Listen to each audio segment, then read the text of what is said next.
السلام عليكم ورحمة الله وبركاته أصحابي وأنا مرة بعدين صار لابتي أنت أنا وجود المانت برنامج كأنه قعد سنة هل عدسي هذا تكون عصبتي channel سبسكرايب لايك شير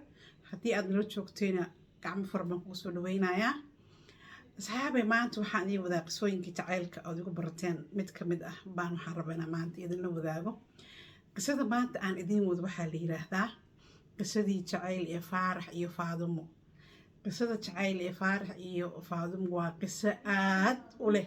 xanuunkeeda iyo dareenkeeda qiso wadato waaye kood wiilka la yiraahdo faarax iyo gabadh la yiraahdo faadum waxay ahaayeen dad daris ah oo dhalinyaro ah faadum waxay ka dhalatay qoys aad sabool u ah halka faarax qoyskiisu ay qoys ladan ahaayeen asxaabe ayaan sheekada idinku daalinine faarax wuxuu ahaa wiil dhalinyaro ah oo iskuul dhigto oo famil lacag haysta ka dhashay ninkii lacag laaweyna Soomaalidu tiraahdaa faarax wuxuu ahaa wiil cidiisu taajiran yihiin oo xoolo haystaan oo Ilaahay wax u dhiibay laakiin gabadha maxay ahayd Faadumo waxay ka soo jeeday qoys sabool ah waxay deganaayeen faarax qoyskiisu waxay deganaayeen guri dabaq ah Faadumana waxay deganaayeen guri ku dhegan dabaq ah oo guryo ma aragtay guryaha jiingada ah ka samaysan waxaan dhahnaa baraako ay leeyahay Soomaaliya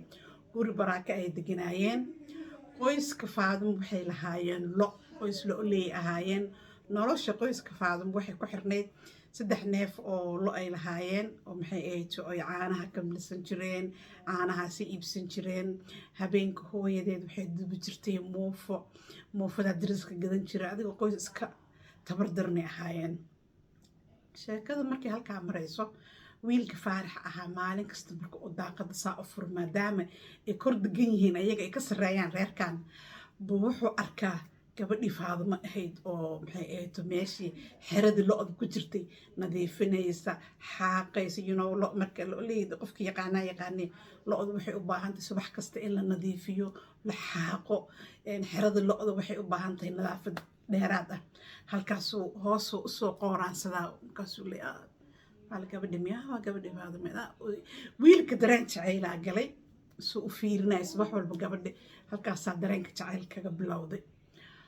bas maalmaha kamid buu wuxuu banaanka u soo baxay gurigood waa cid dabaq degan oo cid kibirsan ah buu hoos u soo degtay banaanka iradii soo baxay wuxuu arkay gabadhiyo maxay ahayd qoryihii muufada lagu shidi lahaa ku rarnoo xambaarsan ilaan dambiil iyo waxbana ma jirin dusha iska soo saartay saas ula dhacdhacayso ayadoo qoryo ka tiro badan tankeeda isa qaadi karin baa dusha u saarneyd bas markaas wuxuu yiri keen kula qabtay abaay ma qaadi kartid hadhicin tartiib bas markaas qoryo ka dajiyay dareenka koowaad ee jacayl ee faarax iyo Faadumo halkaas ka bilowday qisadu ma dhawa hal qala qayb iyo 2 qayb 3 qayb ka badan noqonaysa waliba bas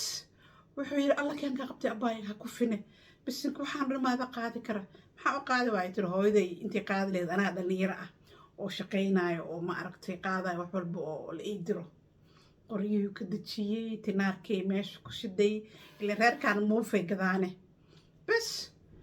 waa ka tagay maalintii labaad qisadu ma dhawa ko iyo barma joogto sheekadu markay halkaa marayso bay hooyad baa soo baxday asxaabay sheekadu markay halkaa marayso halkaas jacaylka halkaas ka bilowday maalintaas ayada ah gabadha uu qoryaha ka dajinaayay bas wuu tagay hooyadiis baa waxay aragtay ilaa asagoo ma jeedo rarka dabaqi saaran yihiin asagoo gabadhii xamuulka ka dajinaayay aragtay islaantii cirkay soo jirtay reerahan faqiirka masaakiinta ah wariyaa wiilkay bahal dharbaaxa indhaha goyse reerkan gabadhooda aad ma aragtay uga dajin kartaa qoryo iyo qashin iyo wasaq iska dhaq gacmaha wariyaa wiilka indhaha aa looga soo dhacay asxaabay sheekadu markay halkaa marayso maxay ahayd wiilka uu iska aamusay wuxuu hooyo may gabadha miskiinta qoryaha way dhacirta ma ogyahay wax dana on ka leeyahay haba yaraad ma jirto maya sanadii furiya reerkan xaarka iyo lo-da ku jira baad aniga waxooda ii taabatay xageen isgeeya ilaa habar kibirtay xaalkeedu xaal dhow ma aha أصحابي ما أنت شكد أيضا أهيد قصدي فاضمي إفارح هالكاسان كو أكينا يا وحيلة ذا قيب اللبات قيب ستحاد هدي أدنين إيسان شاكداس channel سبسكرايب لايك شير يسارة وحي شيكوينو أو قصة أهدا هيسان وإلو ذاي كرتان السلام عليكم ورحمة الله وبركاته مالين تعدين وعناتو